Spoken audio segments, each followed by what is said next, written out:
كما نورت الأرض بنور شمسك أبدا أبدا برحمتك يا أرحم الراحمين. اللهم إنا نسألك حبك يا الله وحب من يحبك والعمل الذي يبلغنا إلى حبك. اللهم اجعل حبك أحب إلينا من أنفسنا ومن أهلنا وصلى الله على سيدنا محمد وعلى آله وصحبه أجمعين والحمد لله رب العالمين. Saya mohon maaf hari ini kemungkinan saya sangat sibuk lah tadi ni melayan orang Sarawak datang.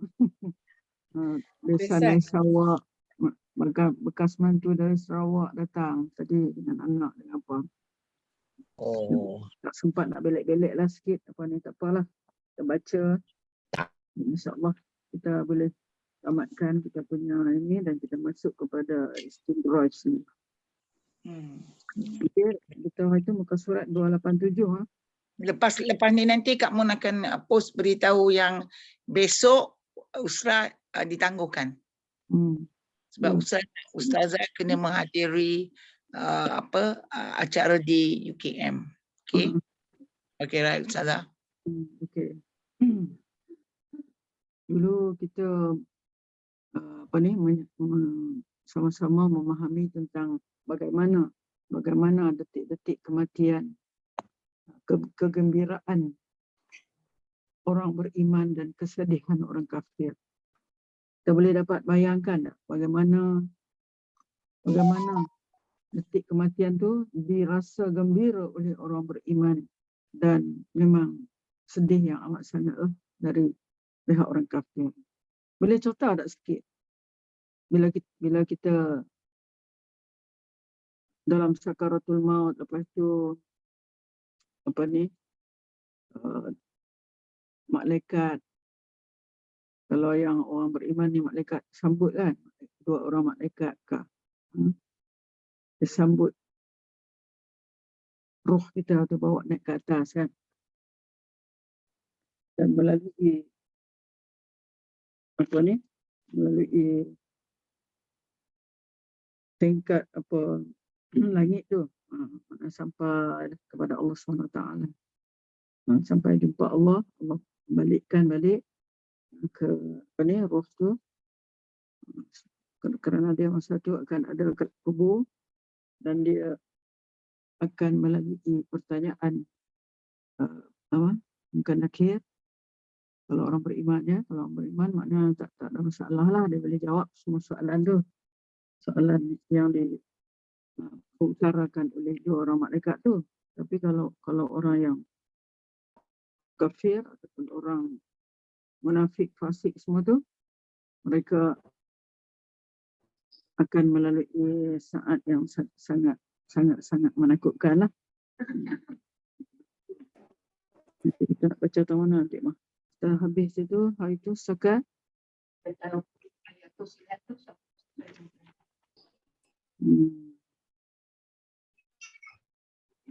surat 287.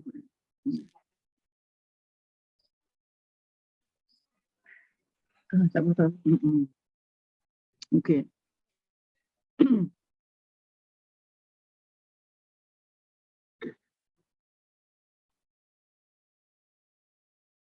Qul yatawaffakum malakul mautil ladzi wukkila bikum summa ila rabbikum turja'un. Ini ayat yang selalu kita dengar lah. Itu dalam surah Sajdah.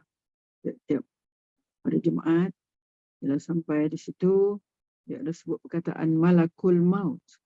Qul yatawaffakum malakul mautil ladzi wukkila bikum summa ila rabbikum turja'un. Malaikat maut yang diserah untukmu mencabut nyawa, wukilah, diwakilkan, diserah, akan mematikan kamu. Kemudian yatawaffakum, akan mematikan kamu, kemudian hanya kepada Rabbmu, kepada Tuhan kamu akan dikembalikan. Summa ila rabbikum turja'un. Saya rasa dalam satu ayat ni, perkataan semua kita tahulah makna dia. Qul yatawaffa, daripada wafat tu, katakan oleh wahai Muhammad, yatawaffakum, mewafatkan akan kamu malakul maut, oleh malaikat maut. Kita kata malaikat maut, kata malakul maut, malak. Kalau malik raja, kalau malak malaikat. Allazi, yang kita dah belajar bahasa Arab tu, wukila diwakilkan, diserahkan. Wukila bikum, diserahkan kamu. Diserahkan untuk mengambil nyawa kamu tu. Summa ila rabbikum turja'un. Kemudian kepada Tuhanmu lah kamu dikembalikan. Ini adalah sangat saat menentukan dalam kehidupan manusia. Setelah manusia menunaikan kewajipannya. Di dunia dulu, manusia buat macam-macam. Manusia melakukan macam-macam. Ada manusia menunaikan kewajipan yang diwajibkan oleh Allah SWT kepada dia. Bagaimana dia menunaikan kewajipan itu? Secara bersungguh-sungguh, atau main-main, atau macam mana? Secara ghaflah saja, secara macam mana dia lakukan. Itu semua itu yang akan menentukan. Setelah manusia menunaikan kewajipannya, manusia boleh bahagia selamanya dan boleh sengsara selamanya. Bergantung kepada kewajipan yang ditunaikan. Kalau kewajipan ditunaikan secara halal balai, secara lebih kurang, secara yang tidak bersungguh-sungguh, tidak ikhlas, termasuklah dengan sifat-sifat atau akhlak-akhlak manusia, semualah termasuk di situ, maka manusia tentulah akan merasa sengsara dengan apa yang dilakukan. Saat-saat kematian ialah waktu yang paling sulit dalam kehidupan manusia. Setelah sebelumnya Allah membebaskan manusia berbuat apa saja selama 70 atau 80 tahun lebih ikut umur. Kalau nak ikutkan dalam hadis Rasulullah, dia kata a'mar ummati, umur umatku ni baina sittin wa sab'an. Kita kena ingat tu, baina sittin wa sab'an. Kalau kita umur dah 60, umur umatku antara 60 wa sab'an. Umur 60. Tu kita kena ingat. Rasulullah dah sebut dah. Makna antara tu lah. Kemudian sab'in ataupun 70.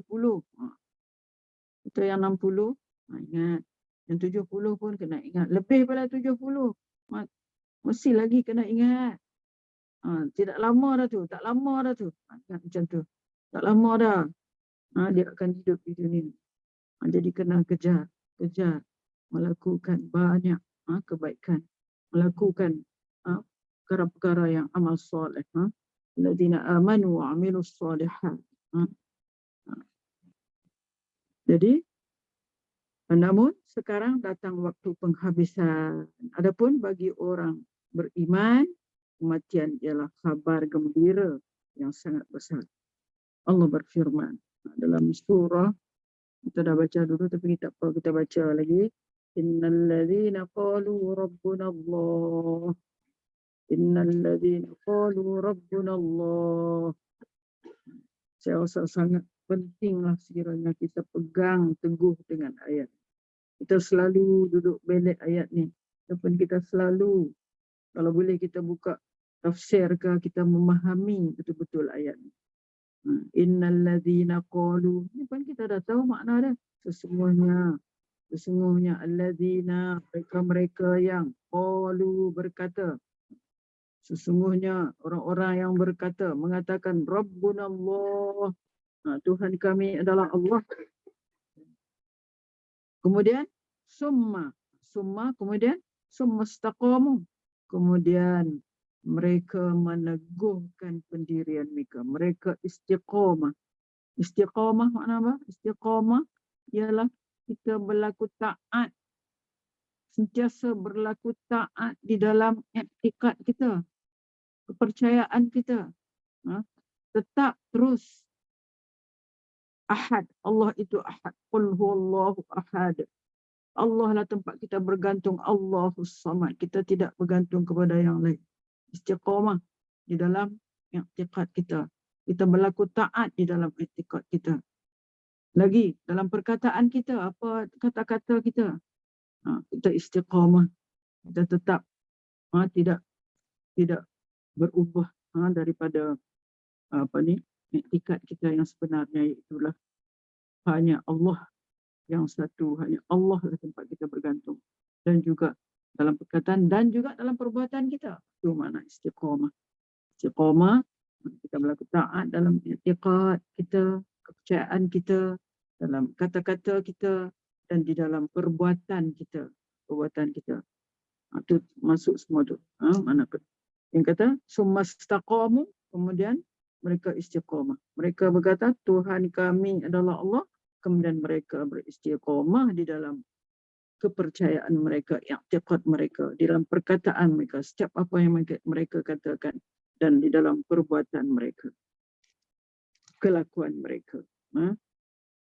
Apa yang akan berlaku? Tatanazzalu alaihimul malaikah. Malaikat malaikat akan tatanazzalu. Tatanazzal tu kita kata apa? Tatanazzalu maknanya malaikat akan turun kepada mereka. Malaikat akan turun kepada mereka dengan mengatakan, malaikat akan turun kepada mereka dengan mengatakan, alla takhafu wa la tahzanu. Jangan takut, jangan bimbang. Alla takhafu wa la tahzanu. Janganlah kamu merasa takut dan janganlah kamu bimbang, bersedih dan bergembira. Wa abshiru bil jannati allati kuntum tu'adun. Ini kita kena pegang buat ayat ni. Kita kena kita kata faham benar-benar ayat ni. Innal ladzina qalu rabbuna Allah summa istaqamu. Allah yang kata Tuhan kami adalah Allah, kemudian dia terus istiqamah, apa akan berlaku pada dia? Tatanazzalu alaihimul malaikah. Malaikat akan turun dan malaikat akan kata kepada dia, la alla takhafu wa la tahzanu wa abshiru bil jannah. Mana 3 perkara yang akan dia dapat? Itu malaikat akan turun, malaikat akan kata kepada dia, jangan takut dan jangan bersedih, wa abshiru bil jannah, dan bergembiralah dengan syurga allati kuntum tu'adun, yang telah dijanjikan kepada kamu.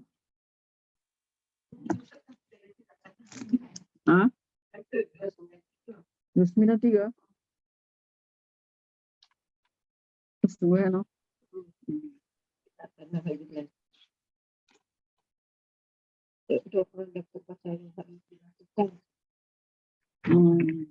Boleh ikut cepat sebut untuk menggambarkan perjalanan baru kita dah buat. Dah buat dah kan? Okey. Tidak tarik. Apalah.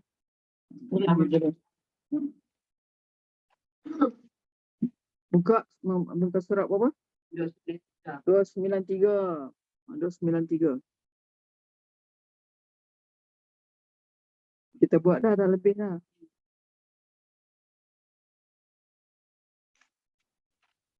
Uai lagi sana. Okey. 293 ya. Jemaah sekalian. 293.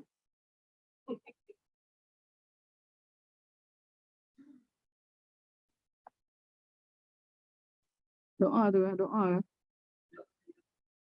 Doa dan perbuatan yang harus dilakukan ketika mengubur mayat. Doa dan perbuatan yang harus dilakukan ketika mengubur mayat. Mungkin antara kita biasa menghadap mayat kan? Biasa menghadap mayat. Mungkin kita menghadap mayat siapa? Ibu ayah kita. Saya tidak sempat menghadap ayah. Tapi sempat menghadap ibu. Sempat menghadap ibu. Mungkin Hasnah pun sama. Sempat menghadap ibu. Jadi apa dia? Doa dan perbuatan yang harus dilakukan ketika mengubur mayat. Rasulullah telah mengajarkan kepada kita perbuatan-perbuatan dan doa-doa yang harus dilakukan ketika mengubur mayat muslim, agar kebaikan boleh kembali kepada mayat tersebut sehingga Allah memberikan rahmat kepadanya. Hal pertama yang diajarkan Rasulullah kepada kita ialah ketika mengubur mayat kita harus berdoa. Bismillahi wa ala sunnati Rasulillah. Kadang ayat ni kita baca semasa katalah kita sedang kita sedang menghadap apa ni, orang yang sedang sakaratul maut kan, kita menghadap dia sampai bila dia dah nyawa dia dah Allah tarik, kita tengok mata dia memandang ke atas tu, mana dia ikut dia punya ruh tu. Mata dia ikut ruh dia, kita tengok ruh dia keluar. Jadi inilah juga yang kita katakan kepada mayat, kita sebut kepada mayat itu sambil kita ni mata dia, kita pegang mata dia, anak kita tersapu mata dia. Mungkin kadang-kadang masa tu dia duduk celik lagi ke, kan? Kadang dia pejam dah, tapi kita sapu juga dengan kita sebutnya lah. Ada setengah yang kata bismillah wa ala sunnati Rasulillah. Ada yang kita tengok setengah kitab, setengah buku dia kata bismillah ala millati Rasulillah. Sunnah lah. Millah tu atas agama Rasulillah. Millah. Min lam ta marbuta. Kita boleh sebut macam tu.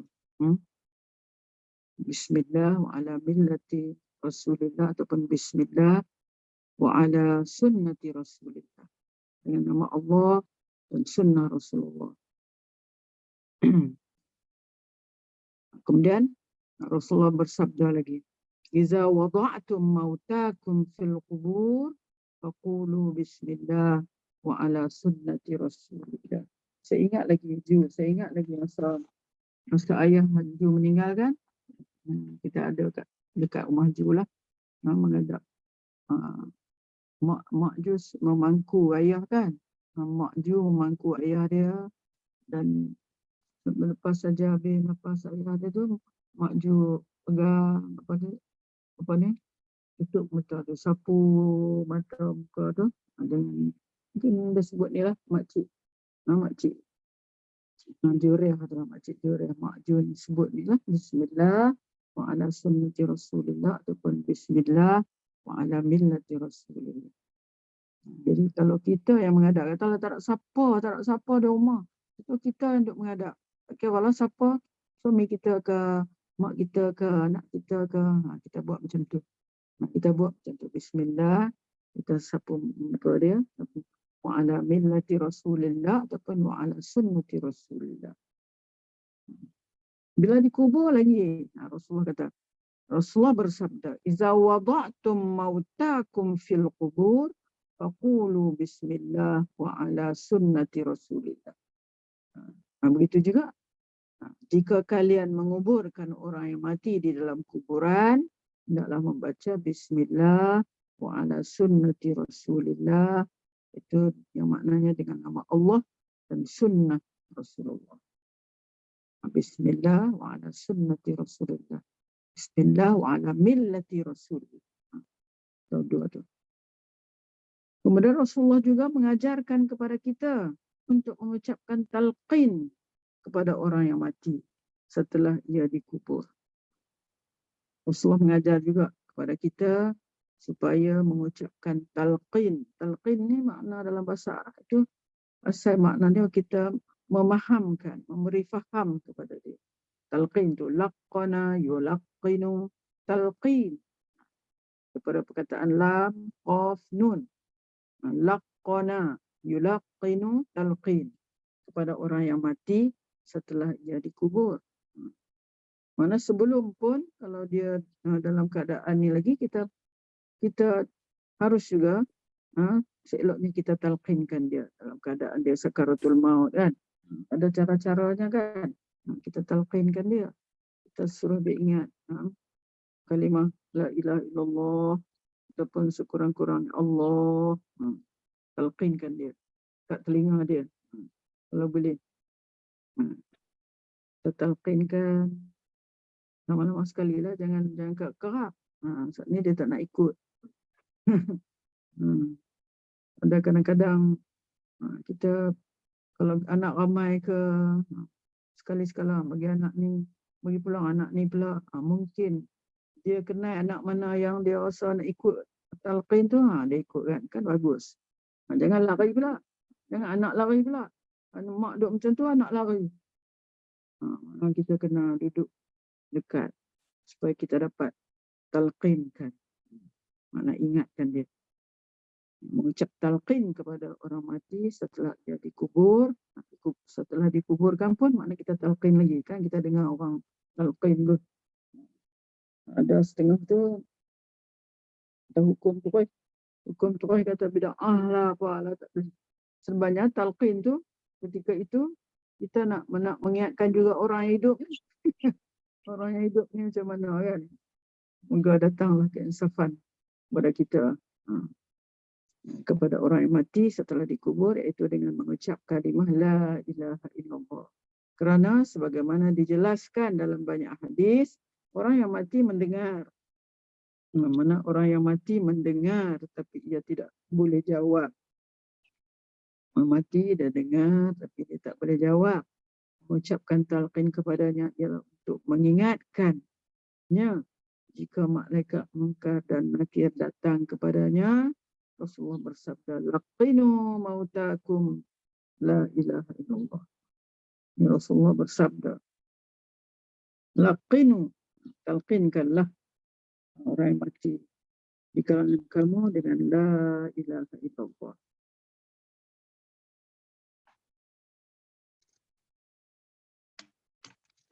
Okey.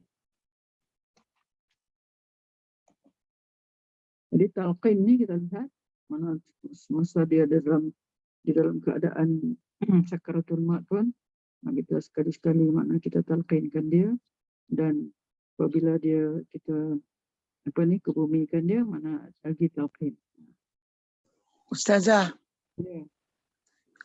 Talqin yang pertama tadi kiranya sewaktu dia sedang nazak lah kan. Waktu dia sedang nazak tu kita ingatkanlah dia syahdah kan. Ya, kalau tak dapat panjang, pendek pun okey lah kan. Tapi kita jangan terlalu kerap talqinkan dia. Jangan terlalu kerap, jangan menekan dia kan. Ketika lepas tu nanti kita suruh pula ke anak yang nombor satu, ke anak danu, kita suruh sehingga dia menghembuskan nafas dia lah kan. Okey. Dan talqin yang kedua tadi itu ialah semasa di tanah perkuburan. Sebenarnya talqin kedua ialah untuk mengingati hadirin yang menghadiri perkebumian itulah kan. Okey.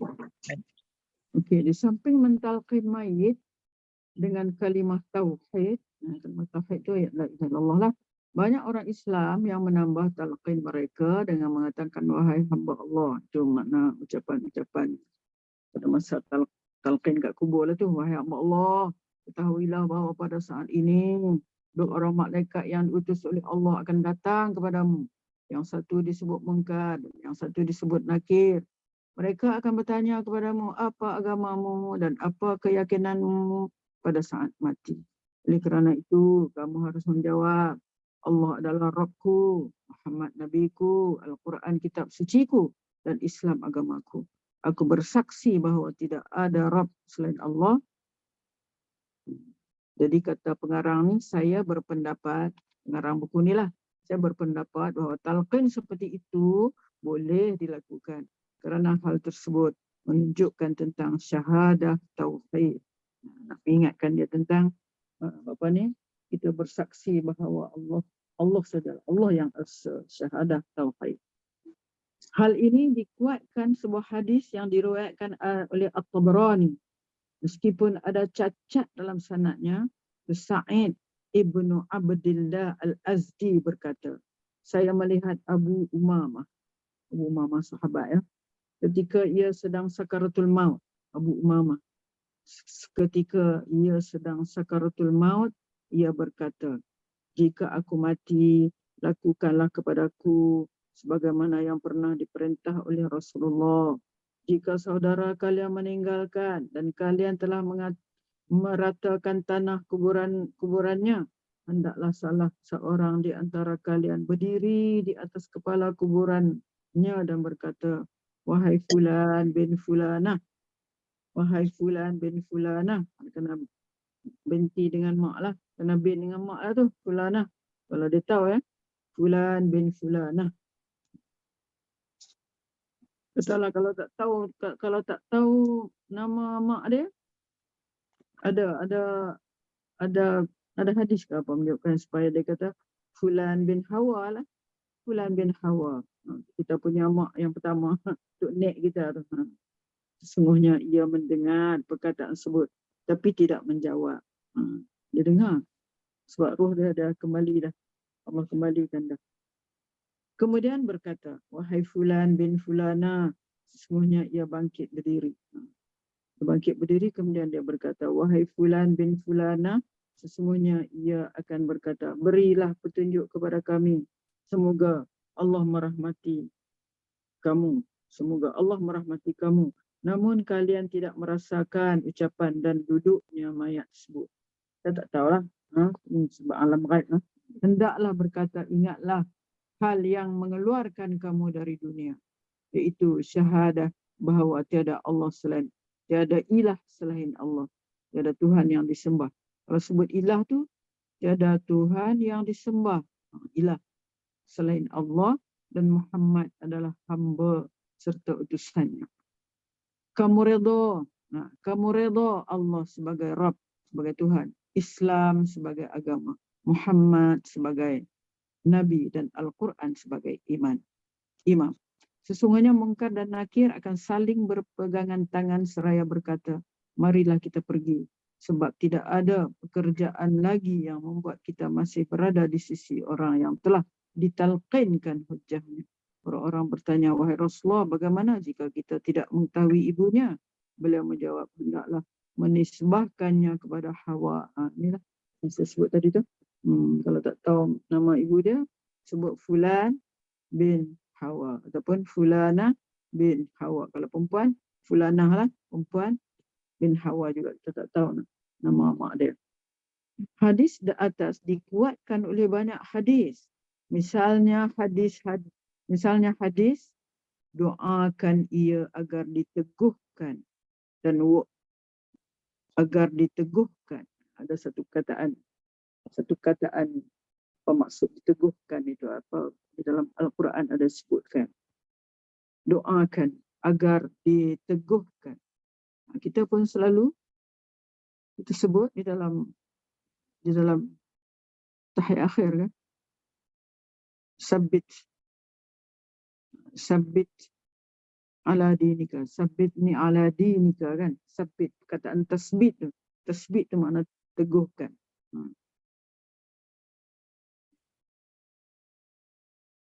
Doakan agar diteguhkan, itu makna tasbit tadi, di bawah nanti akan disebutkan, diteguhkan. Dan wasiat Amr bin al-As, sahabat besar Nabi ni, Amr bin al-As.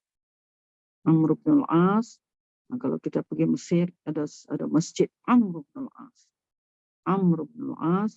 Kedua hadis tersebut sahih.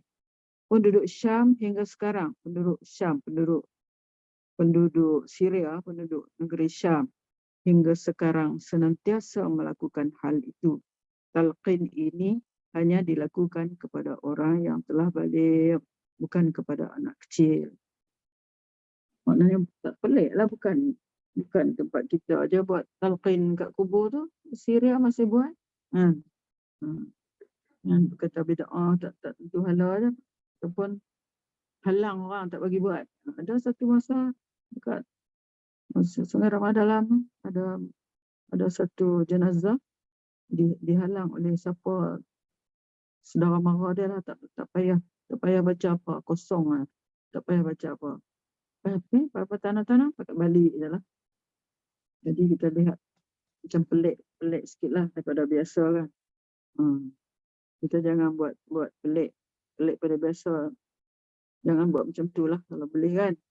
Kalau dah biasa dibuat begitu dan tak ada, kita kata tak ada halangan-halangan daripada majlis agama atau apakah, kita buatlah.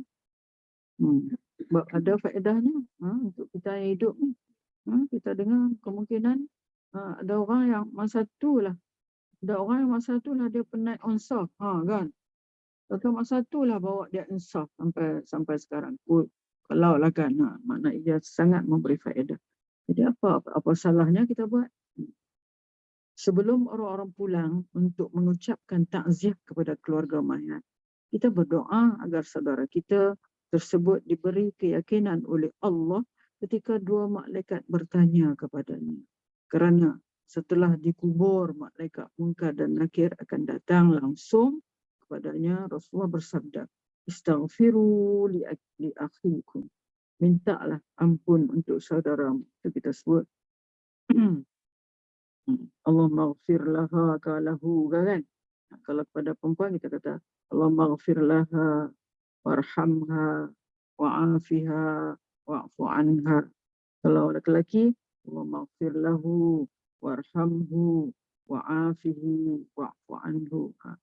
Itu Rasulullah sabda, istaghfiru li akhikum.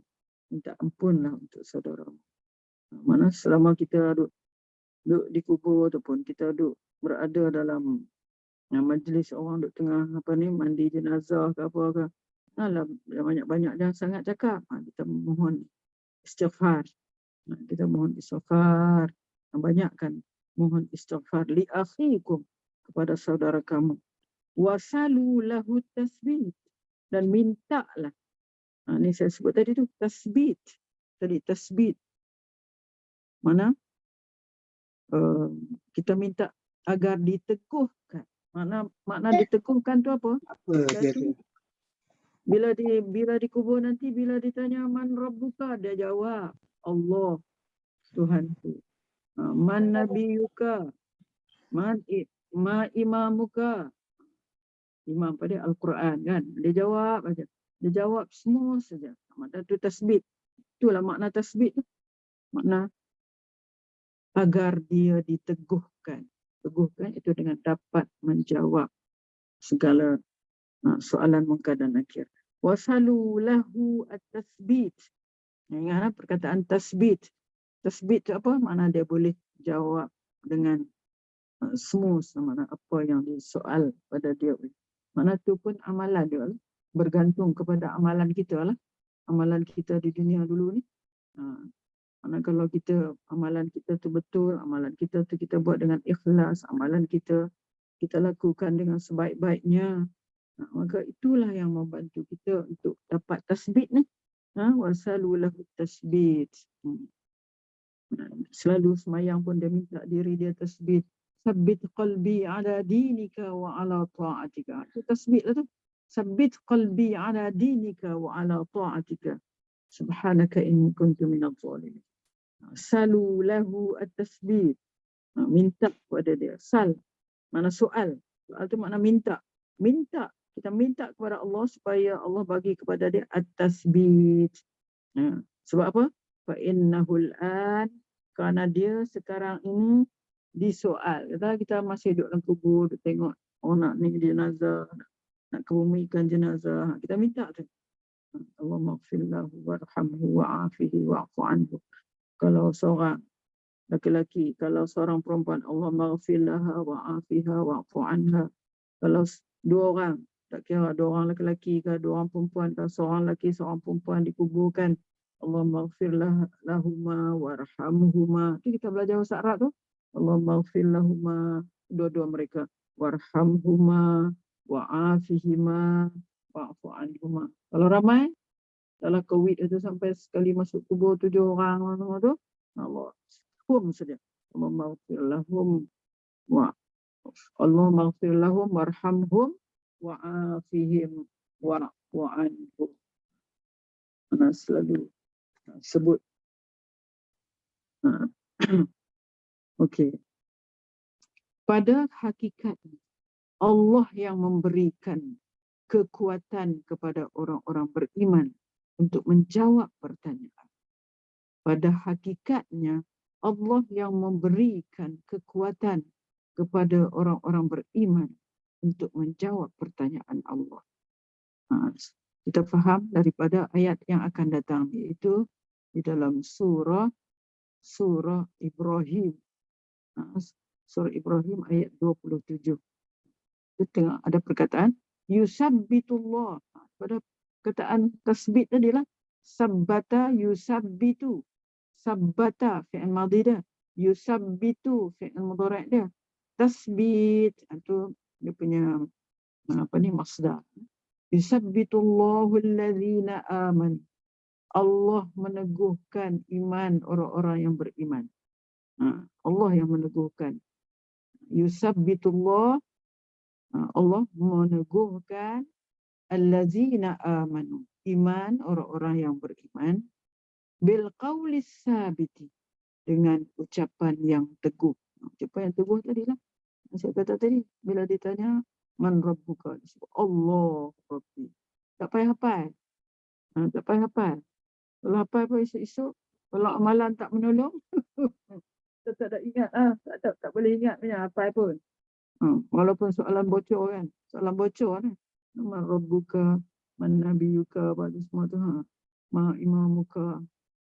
Jadi, dikatakan dengan ucapan yang teguh. Itu maksud ucapan yang teguh, itu di kehidupan dunia dan akhirat. Ucapan yang teguh, Allah yang akan meneguhkan iman orang-orang yang beriman dengan ucapan yang teguh itu pada kehidupan dia di dunia dan di akhirat.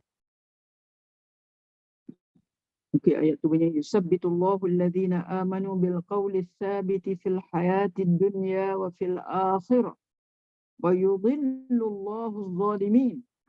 Sambungan ayat tu. Kalau nak tengok dalam Al-Quran, muka surat 255. Muka surat 255 kita akan jumpa surah Ibrahim ni. Ayat 27 ni. Yusabbitullahu allazina amanu bil qawli tsabiti fil hayatid dunya wa fil akhirah wa yudhillullahu adh-dhalimin. Allah akan sesatkan orang-orang yang zalim. Wa yaf'alullahu ma yasha. Allah akan lakukan apa yang Allah nak. Itu akhir ayat 27. Nampak tak, Dik?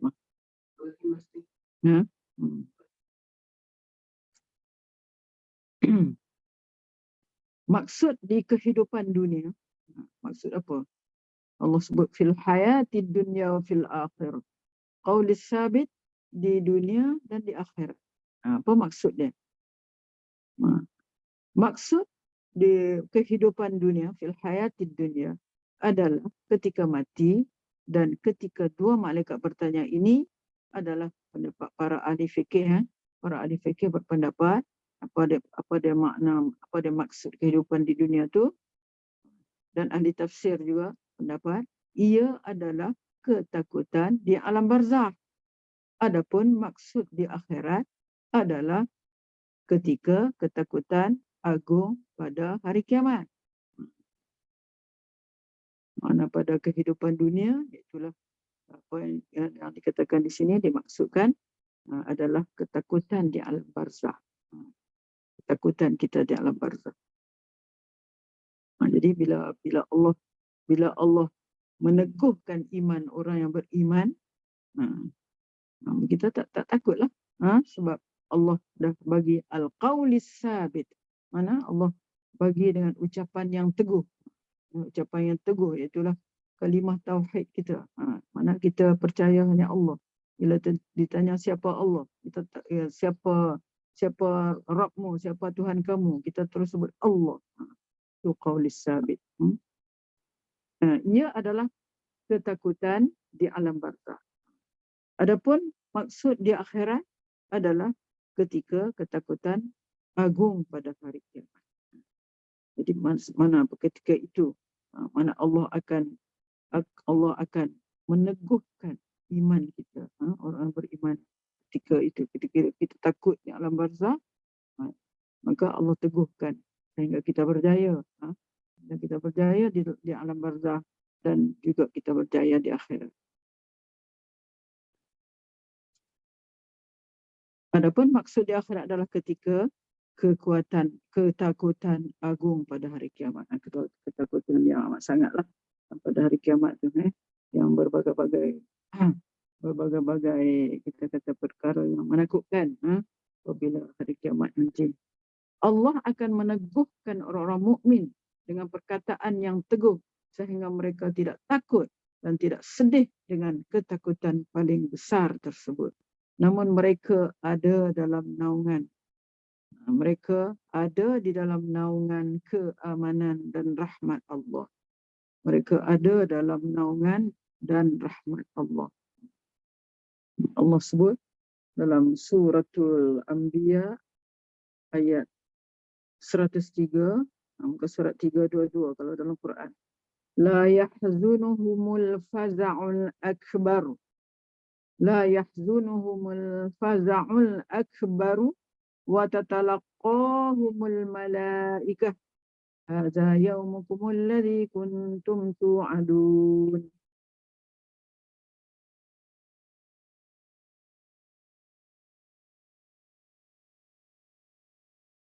Nah, ayat sebelum tu kalau kita tengok ayat dalam suratul Anbiya ayat 101, 102 kita tengok ada kaitannya tu 103 ya.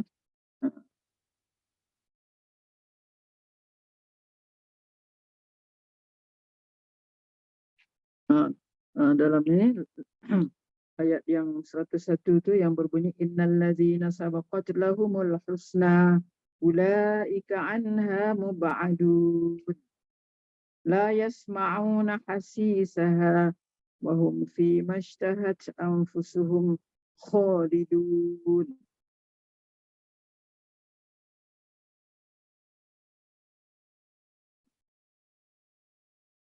Ini apa ni? Balasan baiklah daripada Allah kerana mereka tidak disusahkan.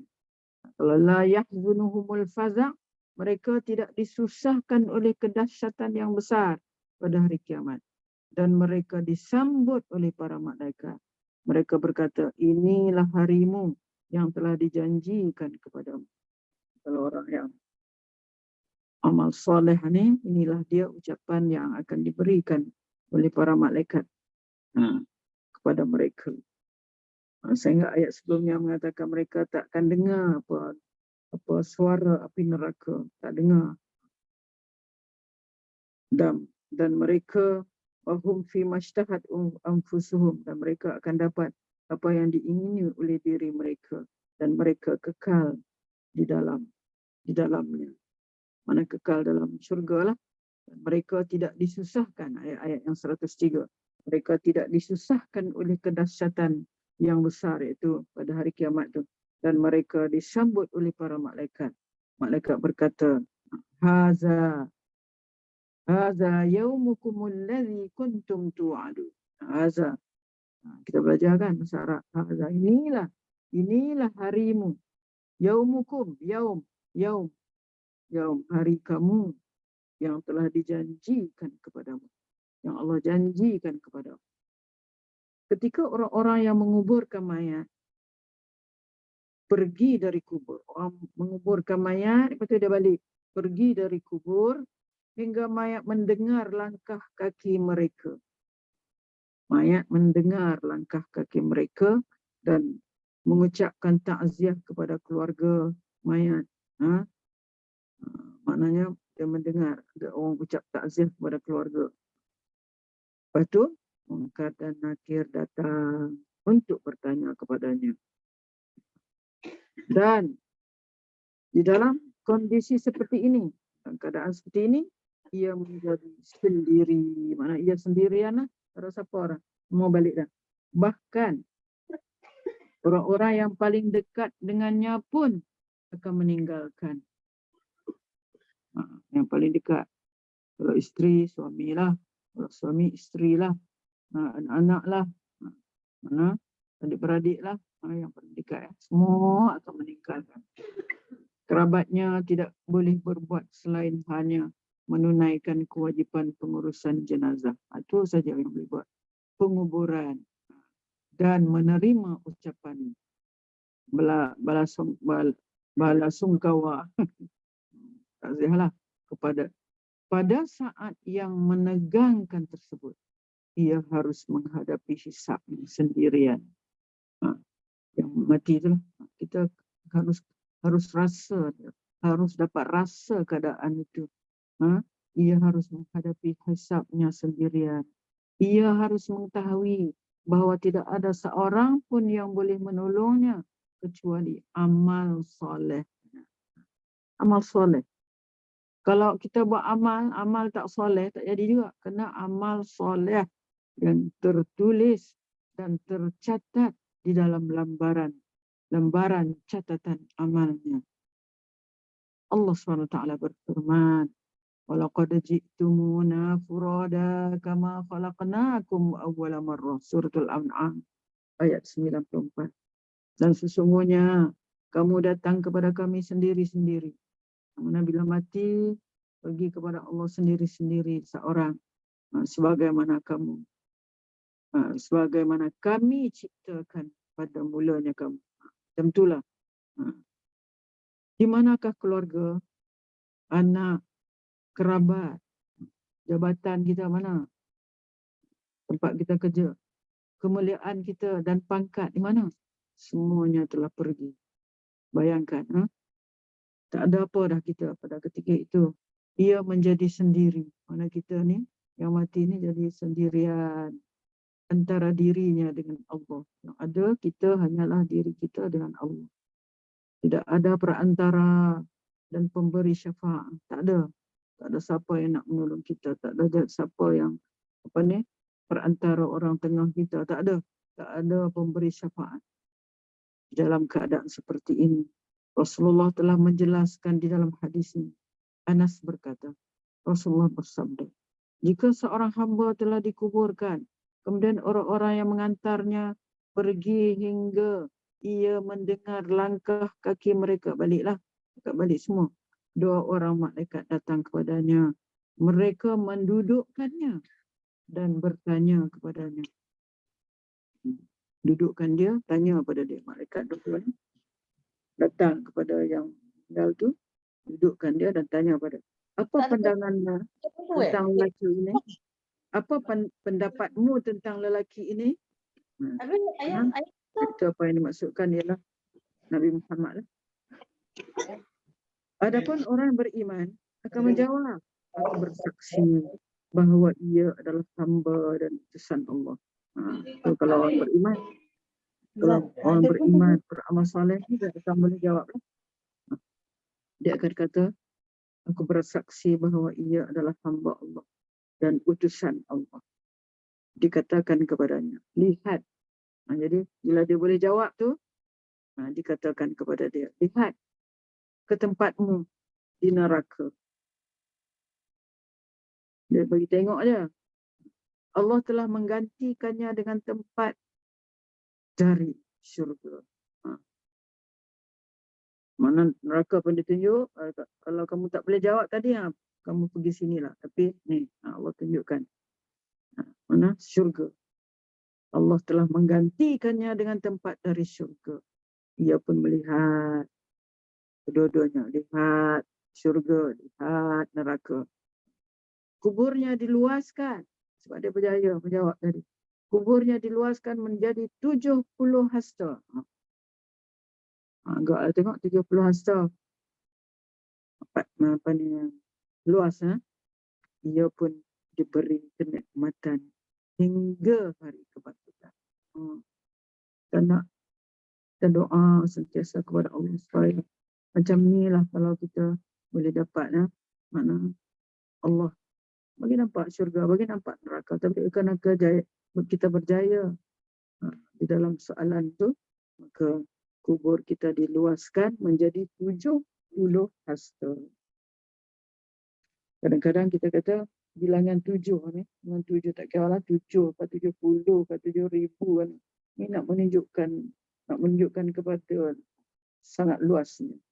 Bukan mana setakat 70 tapi nak menunjukkan kepada betapa luasnya, betapa banyaknya. Tentu. Maka ia pun dia beri kenikmatan hingga ke hari kebangkitan. Habis dah. Jadi, ini ada ayat yang mana ainama takunu yudrikkumul maut walau kuntum fi burujim musyayyadah.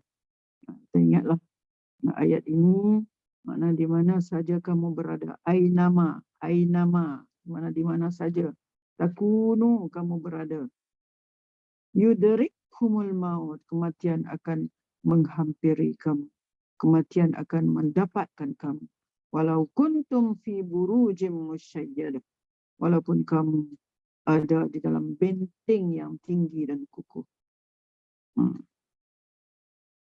Adapun orang kafir atau munafik, kalau tadi orang mukmin kan, adapun orang kafir atau munafik akan ditanya, apa pendapatmu tentang lelaki ini, iaitu Muhammad?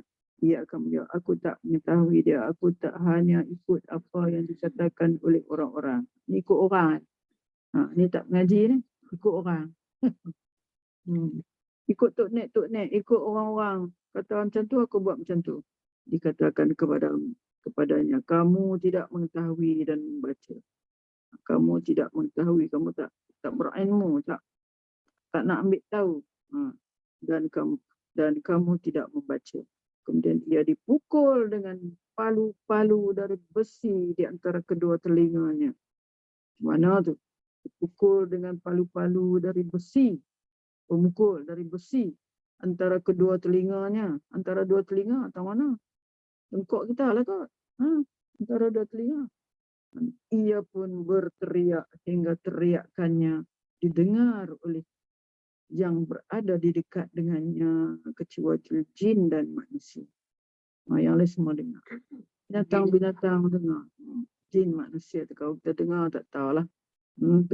Pengsan kan mati terpeka juga. Kuburannya pun akan disempitkan. Tu balasan dia. Kuburan dia dah ada kena pukul. Disempitkan hingga menekan tulang rusuknya.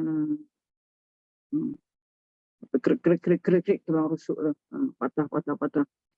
Itulah dia balasan kepada seorang mukmin dan seorang.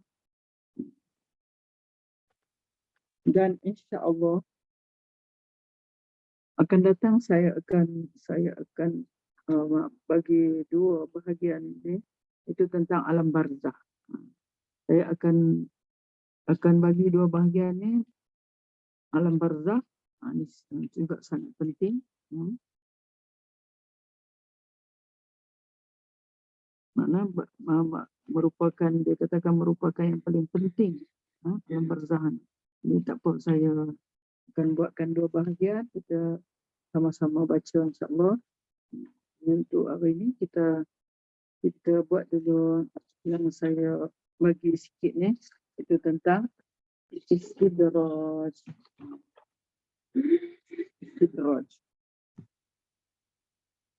Kita selalu dengar istidraj ni apa. Saya pun selalu dengar istidraj ni. Tapi mungkin kalau nak clear lagi, yang saya cuba bagi.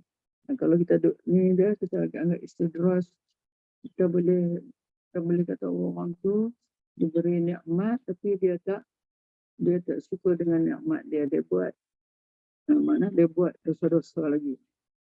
Kita boleh kata sakat itulah. Tapi kalau kita tengok dalam ni, dia uraikan kepada kita apa makna istidraj. Istidraj ni dia jadi 6 huruf. Alif, sin, ta, dal, ra, alif, jim. Pasal dia istadraja. Istadraja. 6 huruf. Maka dia punya masdar jadi istidraj. Istadraja. Mana penambahan dia adalah alif, sin, ta. Yang belakang tu tinggal apa? Daraja. Seolah macam kita bisa dengar derajat. Darjat pun daripada istadraja ni. Daraja. Itu pun kita bisa dengar Dalam bahasa Arab, darajah apa dia? Basikal darajah. Cuba kita tengok apa sebenarnya makna istidraj.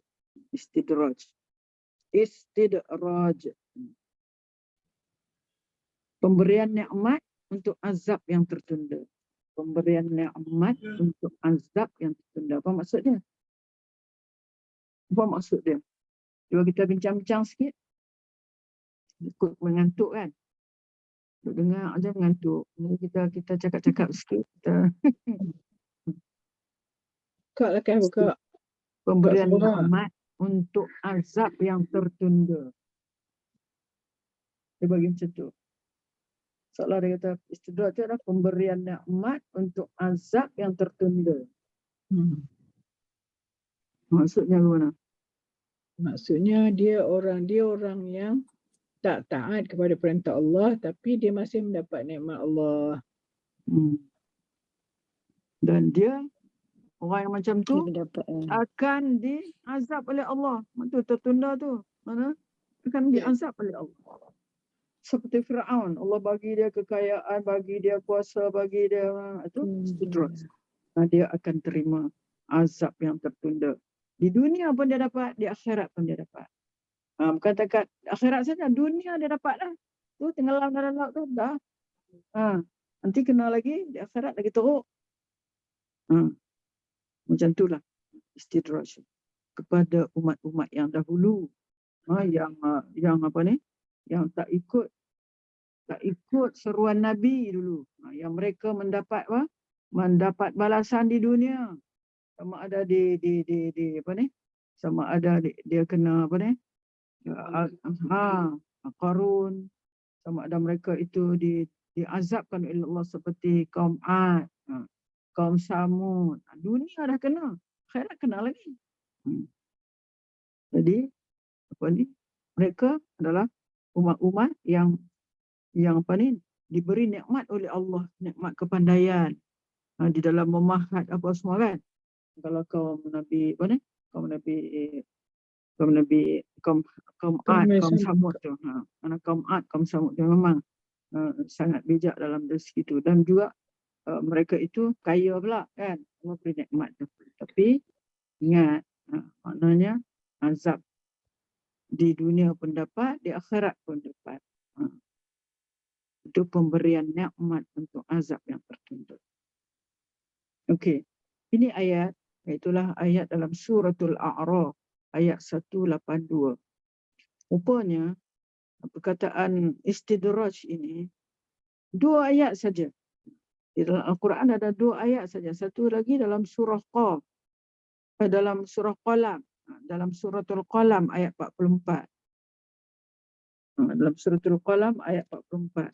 Ini kita baca dulu ni. Wallazina kazzabu bi ayatina.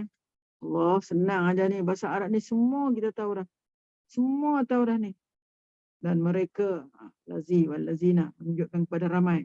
Dan mereka orang-orang yang kazzabu, mendustakan.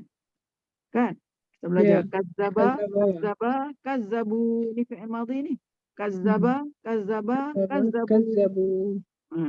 Apa makna sabdu di atas zal tu? Saya dah cakap dah dulu dalam kelas. Apa makna zal? Apa ni? Apa makna asal dia kaf, zal, ba saja, kazaba saja. Tapi di sini ada sabdu di atas zal tu. Apa makna? Betul, terlalu banyak berdusta. Terlalu banyak mendustakan. Banyak melakukan pendustaan. Banyak sangat mereka ini melakukan pendustaan.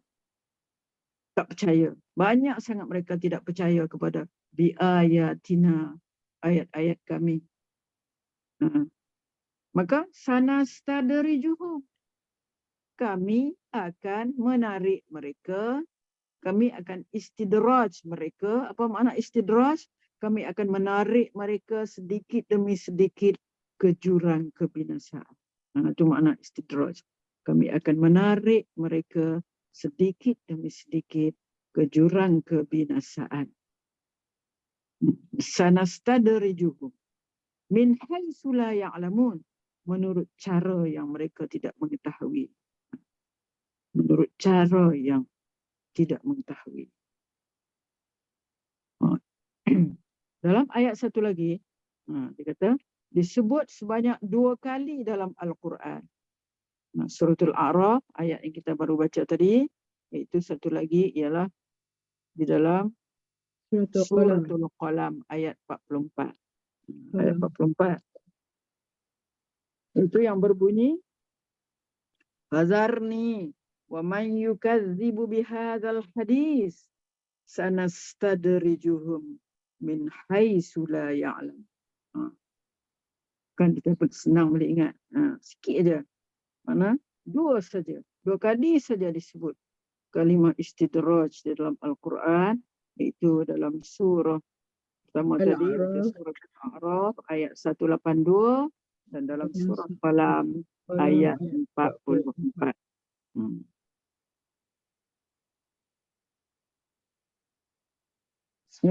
Suratul Qalam tadi. Fazarni wa man yukadzibu bihadzal hadis.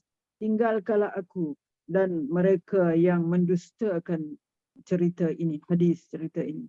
Kami akan sanastadrijuhum. Kami akan menarik mereka sedikit demi sedikit ke jurang kebinasaan. Tu perkataan Arab satu aja. Tapi bila kita nak terjemah supaya sampai kepada maksud tu, tengok berapa perkataan.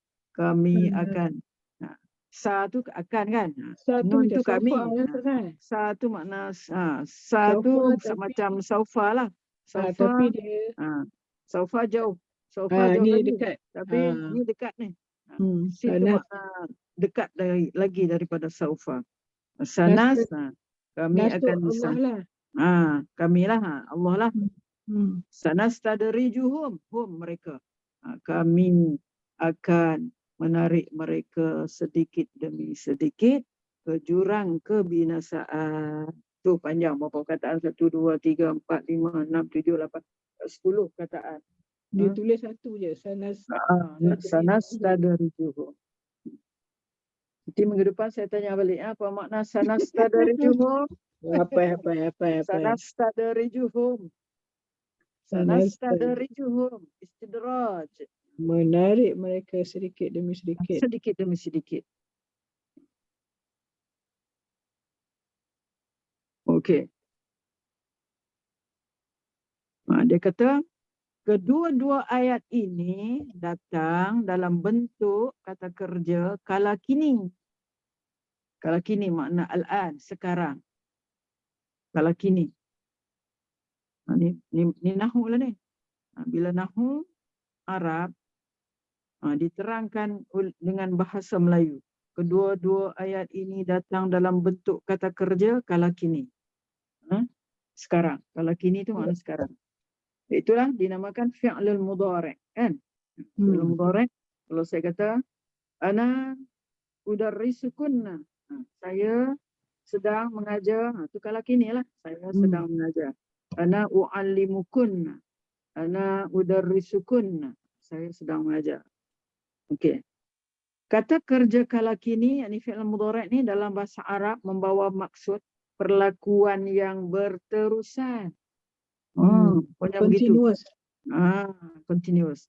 Mana perlakuan yang berterusan. Ia sangat bersesuaian dengan makna perkataan istidraj sendiri yang merujuk pada situasi yang berlaku secara berterusan sejak dahulu, kini dan sehingga hari kiamat. Jadi makna kalau kita sendiri, kita pun kadang kita tak perasan. Kita pun ada dapat istidraj juga apa? Kita tak sedar kan? Kita sedang istidraj oleh Allah. Ni, daripada hal itu sekarang dan akan datang. Kalau kita masih tidak sedar bahawa itu sebagai istidraj. Okey, apa itu istidraj? Istidraj. Makna istidraj dari segi bahasa ni. Dibagi dari segi bahasa. Sesuatu yang berlalu, datang dan pergi. Sesuatu yang berlalu, ini dari segi bahasa. Macam kita kata, apa makna solat? As-salat dari segi bahasa makna dia doa. Kan? Ya. Doa. Ni macam tu lah juga. Apa makna istidraj jadi dari segi bahasa? Suatu yang berlalu, datang dan pergi. Okey. Kedudukan dan susunan, sebab darajah tu, daripada darajah tu kan perkataan darajat. Kedudukan dan susunan tu dari segi bahasa. Yang ketiga iaitu mengheret sesuatu secara perlahan-lahan. Macam tadilah. Kan? Yang macam makna yang diberi di atas sana dari juhum tu, mana sesuatu yang diheret secara perlahan-lahan. Okey, hadis Nabi SAW bersabda, sekiranya kamu melihat Allah memberikan dunia kepada hamba-Nya, padahal dia suka melakukan maksiat, dunia dibagi, lakukan maksiat lagi, maka itulah istidraj. Allah berikan dunia kepada hamba, padahal dia suka melakukan maksiat. Dunia pun dibagi, tambah lagi dia buat maksiat pula lagi, maka itulah dinamakan istidraj. Itu daripada hadis riwayat Ahmad. Lagi daripada Al-Jurjani. Dia kata Allah menjadikan seseorang hamba mendapat apa yang dihajatnya dari semasa ke semasa sehingga ke penghujungnya untuk digantikan dengan balak dan azab. Allah menjadikan seorang hamba mendapatkan apa yang dihajatnya. Dia hajat apa? Dia hajat pangkat, dia hajat apa? Hajat kekayaan, hajat apa? Hajat. Maka dari semasa ke semasa sehingga ke penghujungnya dia dapat apa yang dihajatkan untuk digantikan dengan balak dan azab. Maknanya kalaulah sekiranya kita dapat tu tapi kita tidak ingat kepada Allah, tidak taat kepada Allah, masih juga melakukan dosa, maka itulah yang dikatakan tadi, pemberian nikmat untuk azab yang tertunda. Sehingga penghujungnya untuk digantikan dengan balak dan azab. Al-Kafawi, kurniaan Allah, dia memberi makna kepada istidraj. Kurniaan Allah kepada segala keinginan hamba-Nya di dunia untuk menambah kesesatan, untuk menambah kejahilan, dan untuk menambah kedegilannya pada setiap hari, agar dia jauh dari Tuhan. Ketakutnya, ya Allah, maknanya gerun kita. Maknanya, adakah kita termasuk di dalam salah satu takrif ini, salah satu pengertian dari segi istilah. Minta Allah jawabkan, ya. Okay. Tadabbur ayat. Tanda seseorang berada dalam istidraj. Okey. Kita tengok. Dikurniakan pelbagai nikmat dunia, tapi masih kekal dalam kejahilan dan maksiat. Ini yang kita sangat takut. Dikurniakan berbagai nikmat dunia semua dapatlah. Apa yang kita hajat semua bagi kat kita, tapi masih kekal dalam kejahilan. Tapi masih tak nak belajar. Masih nak nak sedap-sedap saja, tak nak belajar, tak nak bersungguh-sungguh untuk belajar, nak mengetahui sesuatu yang kita kata kalau yang fardu untuk kita, tu kata sekurang-kurangnya yang saya duk harap dan saya meniru supaya sekurang-kurangnya kita fahamlah benar-benar tadabbur ayat daripada wadduha sampailah ke bawah sana, supaya apabila kita baca di dalam sembahyang kita faham.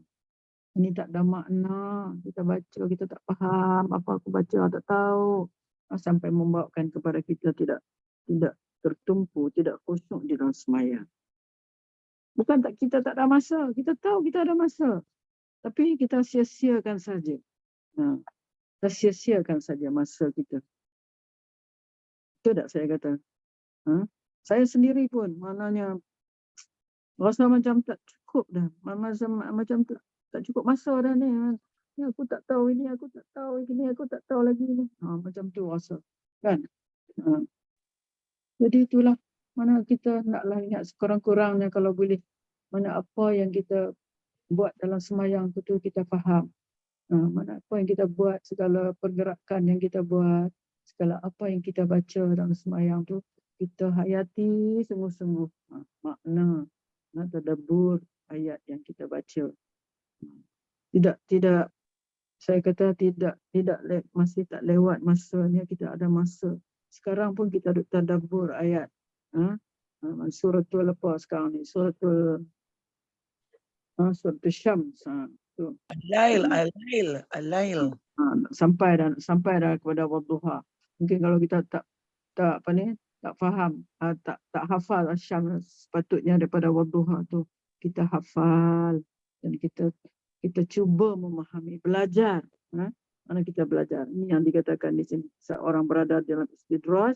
Mana saya lah kalau begitu, saya masukkanlah dalam saya ni sebab jahil lagi ni, asal macam makna kita ada dalam istidraj. Maknanya dikurniakan pelbagai nikmat macam-macam Allah bagi, tapi masih kekal dalam kejahilan dan maksiat. Yang penting ni kejahilan, masih dalam kejahilan. Maksiat pun mungkin kita tak buat kot, ataupun mungkin kita buat juga, sikit-sikit kita buat. Jadi yang penting sini adalah kejahilan. Mesti kita ambil berat. Mana dari segi kita nak menambahkan ilmu pengetahuan kita, adakah kita nak balik kepada Allah, nak berjumpa dengan Allah dengan keadaan kejahilan kita, amalan kita buat dalam keadaan kita jahil. Apa ni kita kata, apa yang boleh kita dapat daripada amal yang kita buat tapi kita jahil. Kita buat tapi kita jahil. Kita semayang tapi kita tak tahu, ni sunat ke wajib ni?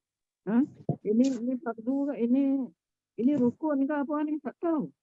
Buat ikut-ikut je lah, ikut. Yang buat daripada dulu macam tu, terus macam tu. Tak cuba untuk kita nak menyingkap kejahilan kita itu. Tambah sikit lah. Supaya kita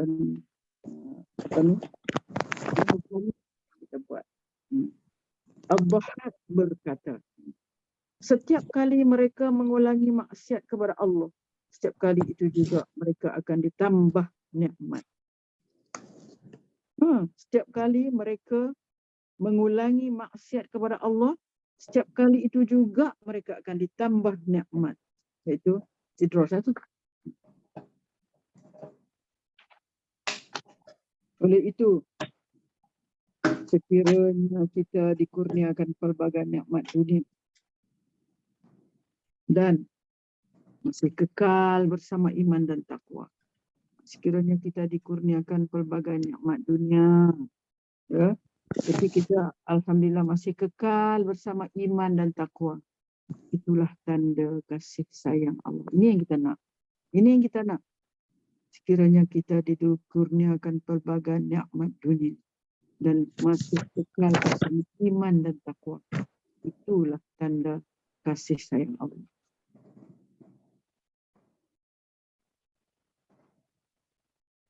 Okey, tanda-tanda istidraj. Apa lagi?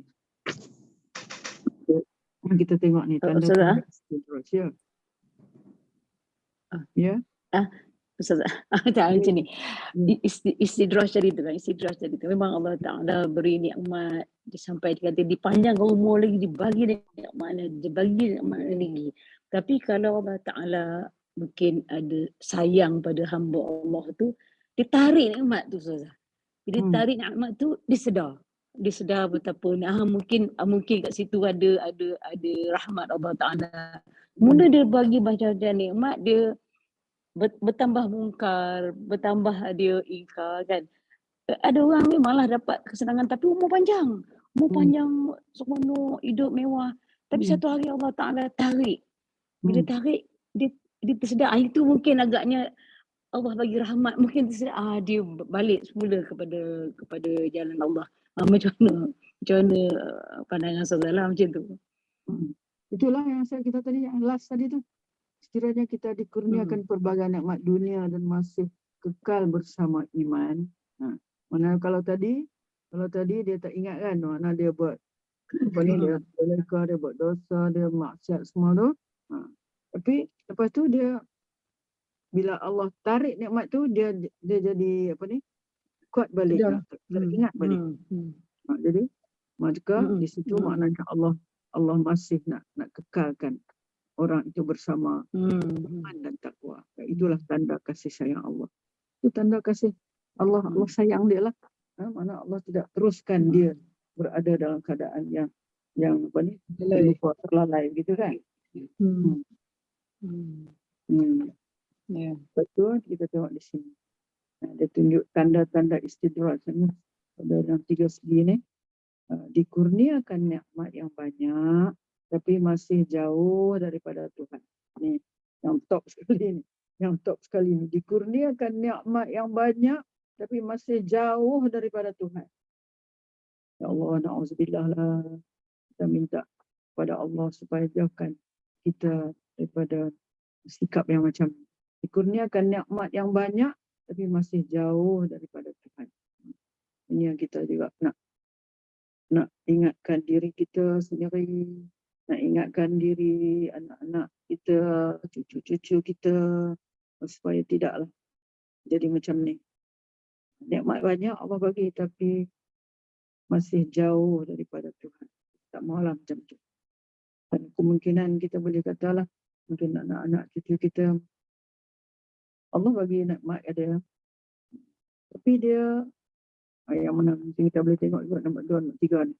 Dikurniakan umur yang panjang.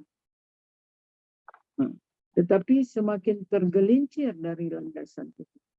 Dikurniakan umur panjang. Tadi, kurniakan nikmat. Hartanya, pangkatnya, semuanya lah. Tapi masih jauh daripada itu. Ini dikurniakan umur panjang. Tapi semakin tergelincir dari landasan Allah. Takut juga ni. Dikurnia umur ni, umur panjang. Tadi nikmat. Ditunda hukuman supaya terus melakukan dosa. Ditunda hukuman supaya terus melakukan dosa dan kemudian dikurniakan azab yang sangat berat. Tanda-tanda istidraj. Berat lah ni.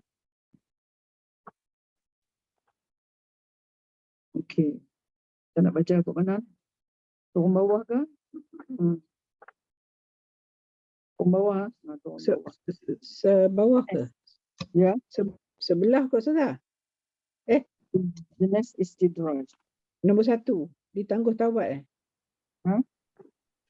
Nombor 1 tadi. Tanda seorang berada dalam istidraj kan? Itu jenis istidraj. Dia ada 4 di sini. Kufur, nifaq, zalim, fasik dan maksiat. Tengok dulu kufur. Orang kafir merupakan makhluk Allah yang paling hebat, diseret menuju kepada hukum Allah SWT dan azabnya sehingga kekal di dalam neraka. Orang kafir merupakan makhluk Allah yang paling hebat, diseret menuju kepada hukuman Allah SWT dan azab Allah sehingga kekal di dalam mereka. Mereka ini kekal dalam neraka. Allah berfirman kepada mereka, Allah berfirman dalam surah Ali Imran ayat 176. وَلَا يَحْزُنْكَ الَّذِينَ يُسَارِعُونَ فِي الْكُفْرِ إِنَّهُمْ لَنْ يَضُرُّوا اللَّهَ شَيْئًا يُرِيدُ اللَّهُ أَلَّا يَجْعَلَ لَهُمْ حَظًّا فِي الْآخِرَةِ وَلَهُمْ عَذَابٌ عَظِيمٌ. Ayat 176 ni. وَلَا يَحْزُنْكَ الَّذِينَ يُسَارِعُونَ فِي الْكُفْرِ. Allah menetapkan tidak memberi kepada mereka balasan baik surga pada hari kiamat kelak, dan mereka pula beroleh azab seksa yang amat besar.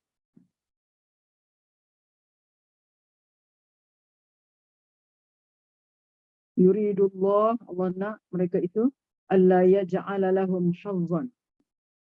Allah menetapkan tidak memberi kepada mereka balasan syurga. Dia ambil tengah-tengah ayat ni. Sebenarnya ayat-ayat dia bermula daripada wala yahzunka alladhina yusari'una fil kufr innahum lan yadurrullaha syai'a. Dia ambil daripada yuridullahu alla yaj'ala lahum hazzan fil akhirah wa lahum azabun azim. Memang orang kafir ni Allah menetapkan tidak memberi kepada mereka balasan baik, iaitu surga pada hari akhirat kelak, dan mereka pula beroleh azab siksa yang amat besar. Itu orang kafir. Memang mereka ini mereka ni Kekal di neraka. dikurniakan nikmat tapi menjauhkan diri daripada Allah. Memanglah mereka ni ingkar kepada Allah. Orang munafik pula, orang munafik menzahirkan iman. Kita faham dah mereka ni. Menzahirkan iman dan menyembunyikan kekufuran untuk menipu orang beriman. Kita doa salah sekarang ni. Munafik tipu kita. Macam dia tipu. Barangan dia tipu, apa dia tipu. Si munafik menzahirkan iman dan menyembunyikan kekufuran untuk menipu orang beriman. Hakikatnya mereka sedang menipu diri sendiri. Inilah yang mengheret mereka semakin hampir dengan azab Allah. Allah mengingatkan dalam surah An-Nisa ayat 142. Apa dia yang bunyi? Innal munafiqina yukhadi'una Allah wa huwa khadi'uhum. Wa idza qamu ila as-salati qamu kusala yura'una an-nas wa la yadhkuruna Allah illa qalila. Allah kata sesungguhnya orang munafik itu hendak menipu Allah. Innal munafiqina yukhadi'una Allah. Khada'an, yukhadi'un. Mana menipu Allah. Sedangkan wahuwa khadi'uhum, sedangkan Allah menipu mereka. Sedangkan Allah membalas penipuan mereka. Wahuwa khadi'uhum. Itu ayat tu disambung dengan apa? Itu wa idza qamu ila shalah qamu kusala. Mereka ini orang munafik ni kalau mendirikan sembahyang, mereka mendiri secara ni, keadaan mereka adalah malas-malas, kusala malas. Mereka tujuan mereka hanya nak menunjukkan kepada manusia yura'unan nas wa la yadhkuruna Allah illa qalila. Memang mereka tidak ingat kepada Allah melainkan sedikit. Mana buat semayang ke apa ke hanya untuk nak menunjuk kepada orang. Tapi masalahnya tak buat. Itulah orang munafik. Nah, itu istidraj. Jenis istidraj juga macam orang munafik. Orang munafik bukan macam orang kafir. Orang munafik dia ada di kalangan kita, orang Islam ni. Orang Islam ni, ya Allah. Ada di kalangan kita. Orang menunjuk-nunjuk. Orang yang tu termasuk di dalam munafik. Kita sangat takut kalau kita tergolong di dalam ni. Kita selalu memohon kepada Allah. Ya Allah, jauhkanlah kami daripada sifat nifak. Selalu kan kita baca di dalam kita punya munajat tu, jauhkan kami daripada sifat nifak, riya, apa semua tu. Itulah mana kita takut kita termasuk dalam jenis istidraj ini. Itu munafik yang menunjuk-nunjuk. Buat apa nak menunjuk-nunjuk kan? Kemudian zalim, orang yang zalim sering mengambil kesempatan ke atas orang yang lemah dan merampas hak mereka. Kuasa dan kedudukan yang diberi kala itu bukan lagi tanda rahmat dan kasih sayang Allah, tapi ia salah satu bentuk istidraj yang tidak disedari. Orang yang zalim mengambil kesempatan ke atas orang yang lemah. Ini banyaklah dalam masyarakat kita ni, dan merampas hak mereka. Kuasa dan kedudukan yang diberi kala itu bukan lagi tanda rahmat dan kasih sayang Allah, tapi ia salah satu bentuk istidraj yang tidak disedari. Dia rasa dia macam buat baik, tapi itu mana merampas hak orang, mengambil hak orang, dia tak rasa macam istidraj. Sebenarnya itu adalah istidraj. Kemudian orang fasik dan maksiat. Orang fasik ni memang banyak melakukan banyak melakukan maksiat kepada Allah.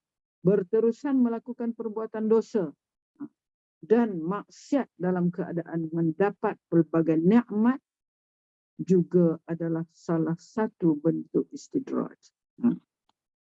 Berterusan melakukan perbuatan dosa. Banyaknya kita sekarang dalam keadaan yang begitu ya. Berterusan melakukan dosa. Rasuah lah. Macam-macam. Rasuah apa lagi? Macam-macam. LGBT tu saja. Ha. LGBT tapi dia jual kosmetik kaya-kaya kan. Tapi terus dengan sifat tu. Mana terus berterusan melakukan perbuatan dosa dan maksiat dalam keadaan mendapat pelbagai nikmat juga adalah salah satu bentuk istidraj. Cuba perhatikan nikmat yang kita peroleh setiap hari. Kenapa masih ramai yang lupa kepada Tuhan dan melakukan perbuatan maksiat sesuka hati?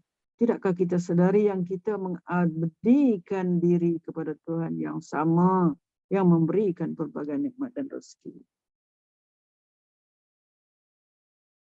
Okey. Ini yang banyak ni sekarang ya. Kalangan orang yang fasik dan maksiat. Kita kata kufur ni dia memang asing pada kita. Tapi mungkin kita masuk di dalam ni. Salah satu daripada tiga ni. Kita nifak ke, kita zalim ke, fasik dan maksiat. Na'udzubillah. Ya Allah. Jauhkanlah kita. Okey, kesan istidraj. Kesan istidraj. Mana ditangguhkan bertaubat. Seorang hamba yang berada dalam istidraj sepatutnya kembali bertaubat kepada Allah setelah menerima balak dan penyakit daripadanya. Itulah hikmah diberikan istidraj bagi sesiapa yang menyadarinya. Namun malangnya ada yang terus berada dalam kejahilan untuk menambah dosa mereka. Untuk apa ni? Atas ya? Namun malangnya ada yang terus berada dalam kejahilan dan kesesatan setelah ditimpa bala yang berat. Ini kita duduk nilai negara kita sekarang setelah banjir, setelah apa semua ni kan. Tak, Ustazah. Kadang tu yang orang yang menerima istidraj tu dia tidak menyadari kerana dia masih mendapat nikmat dunia tu.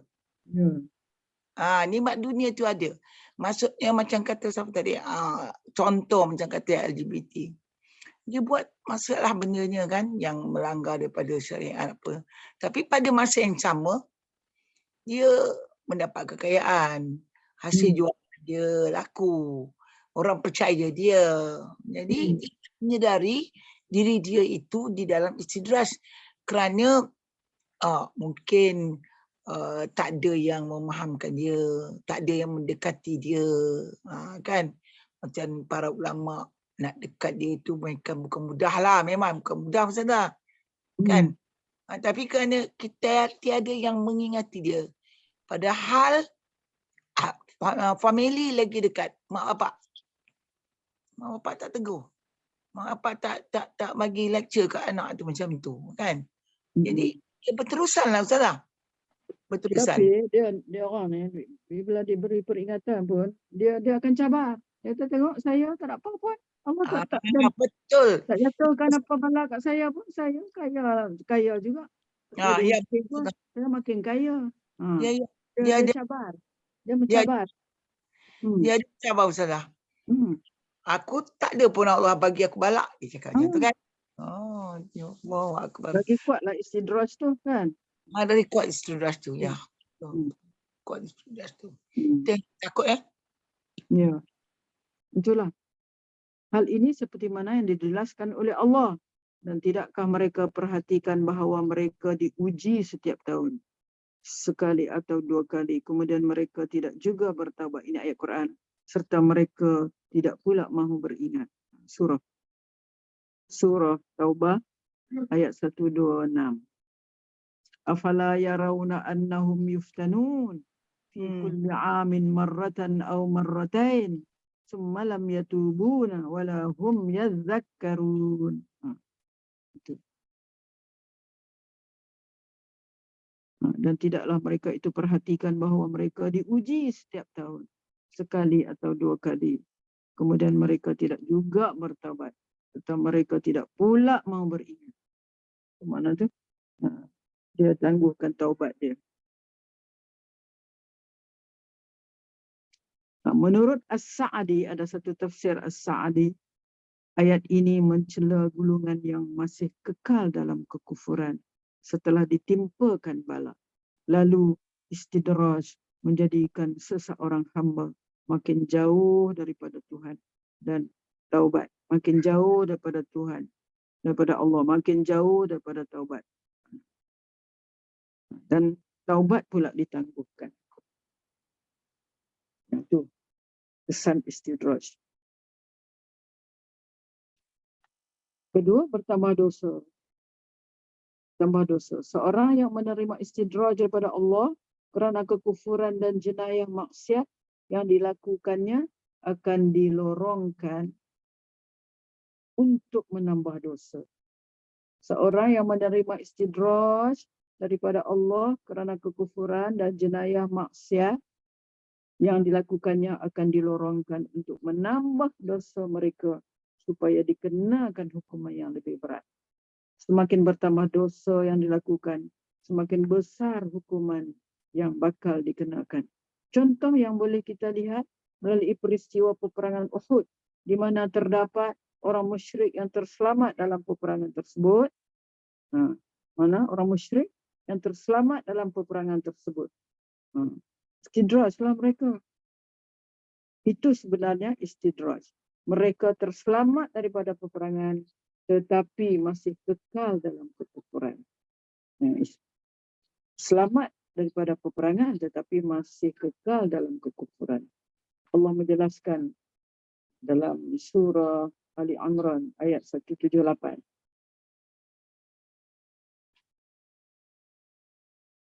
Itulah wala yahsabanna alladhina kafaru, kan, dalam ayat Ali Imran ayat 178.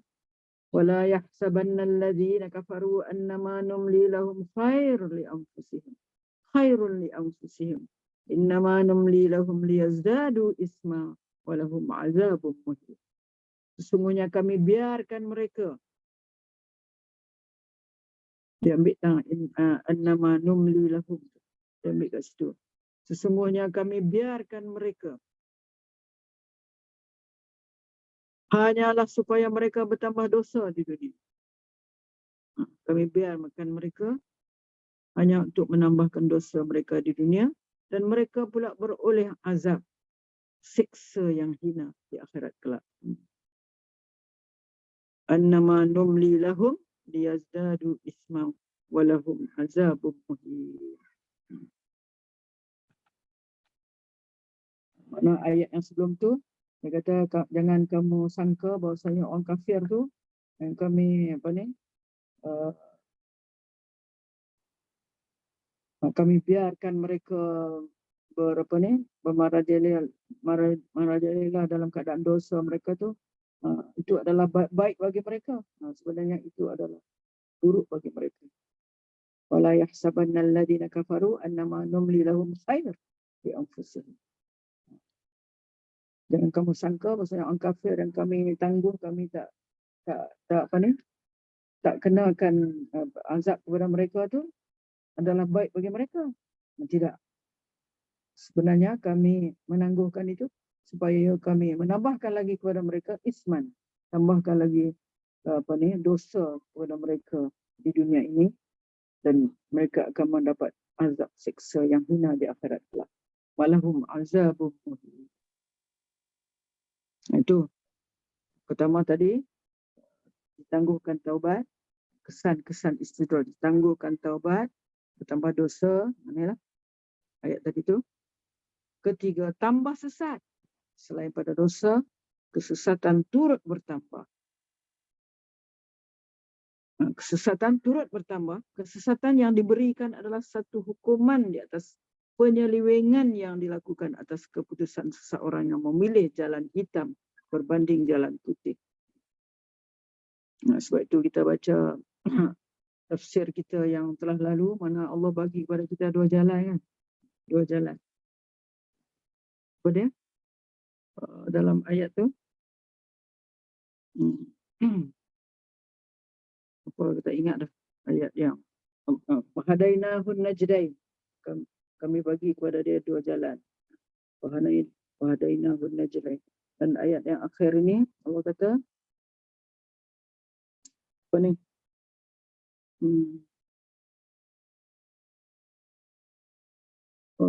Tak ingat mana nak menunjukkan bahawasanya Allah bagi kita pilih dua.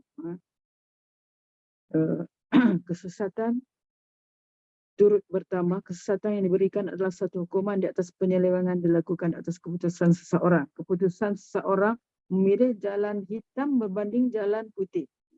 Jalan hidayah atau jalan sesat. Sebagaimana firman Allah yang bermaksud di dalam surah As-Saff.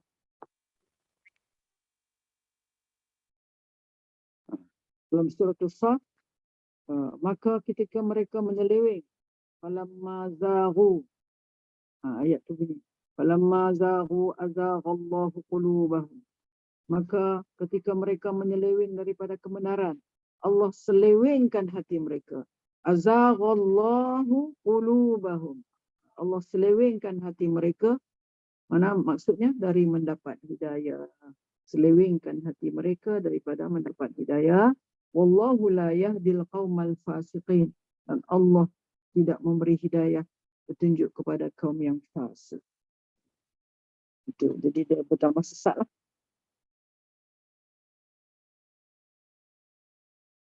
Ini dia ada di dalam ayat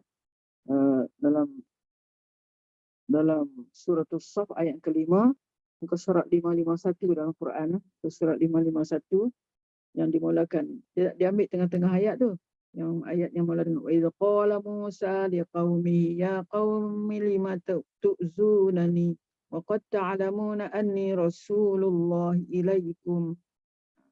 Ingatlah ketika Musa berkata kepada kaum dia, wahai kaumku, kenapa kamu menyakiti aku sedangkan kamu mengetahui bahasanya aku ini adalah Rasul utusan Allah kepada kamu. Itu barulah ayat yang dia tulis kat sini tu. Falamma zaghu, maka ketika mereka menyeleweng, falamma zaghu azaghallahu qulubahum. Ketika mereka menyeleweng daripada kebenaran, Nabi Musa tadi, umat dia tadi tu, Allah selewengkan hati mereka. Azaghallahu qulubahum. Allah selewengkan hati mereka, mana mereka tidak mendapat hidayah. Daripada seruan Isa tu, mereka tidak mendapat hidayah. Allah tidak memberi hidayah. Wallahu la yahdil qaumal fasiqin.